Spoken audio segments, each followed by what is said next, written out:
नमस्कार, आप देख रहे हैं आर्यन न्यूज और मैं हूं आपके साथ बुलबुल भारद्वाज। आईसीआईसीआई बैंक ने हजारों क्रेडिट कार्डों को ब्लॉक कर दिया है।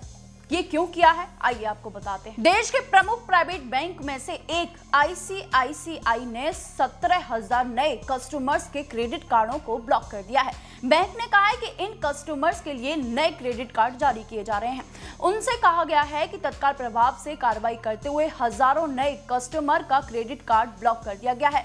ब्लॉक किए गए कार्ड की संख्या बैंक के क्रेडिट कार्ड पोर्टफोलियो का लगभग 1% है। बैंक ने क्रेडिट कार्डों को ब्लॉक करने के पीछे वजह बताते हुए कहा कि कथित तौर पर इन कार्डों का डेटा लीक हुआ है और गलत यूजर्स तक पहुंचा है। आईसीआईसीआई बैंक के एक प्रवक्ता ने बताया है कि पिछले कुछ दिनों में जारी किए गए लगभग 17,000 क्रेडिट कार्ड गलती से हमारे डिजिटल चैनलों में गलत यूजर्स के लिए मैप हो गए थे।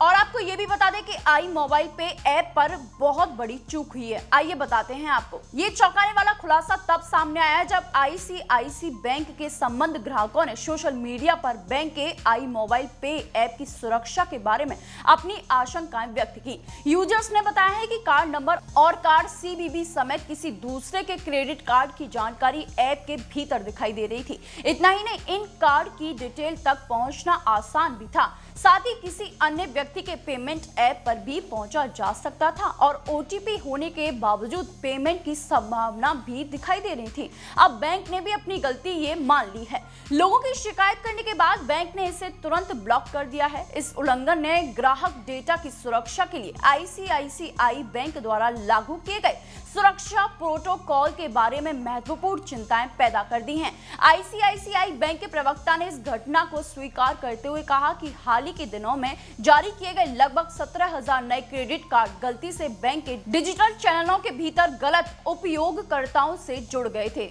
बैंक के प्रवक्ता ने ग्राहकों को आश्वासन दिया है कि अब तक दुरुपयोग का कोई मामला सामने नहीं आया है। इसके अतिरिक्त बैंक ने प्रभावित ग्राहकों को हुए किसी भी वित्तीय नुकसान के लिए उचित मुआवजा उन्हें दिया जाएगा। टेक्नीफोन पर एक यूजर्स ने उल्लंघन की गंभीरता को और स्पष्ट किया है और कहा है कि आई मोबाइल ऐप के माध्यम से अन्य व्यक्ति के अमेज़न पे क्रेडिट कार्ड डिटेल तक पहुंच पा रहे थे। उन्होंने कहा कि ओटीपी के बावजूद इंटरनेशनल ट्रांजैक्शन भी हो सकता था। तो ये एक बड़ी खबर है। अगर आपके साथ भी ऐसा हुआ हो, आपने भी किसी की जानकारी अपने आई मोबाइल ऐप के जरिए देखी हो, तो हमें कमेंट्स बॉक्स में जरूर बताइएगा। और तमाम ऐसी खबरों के लिए बने रहिए सिर्फ और सिर्फ आर्यन न्यूज के साथ।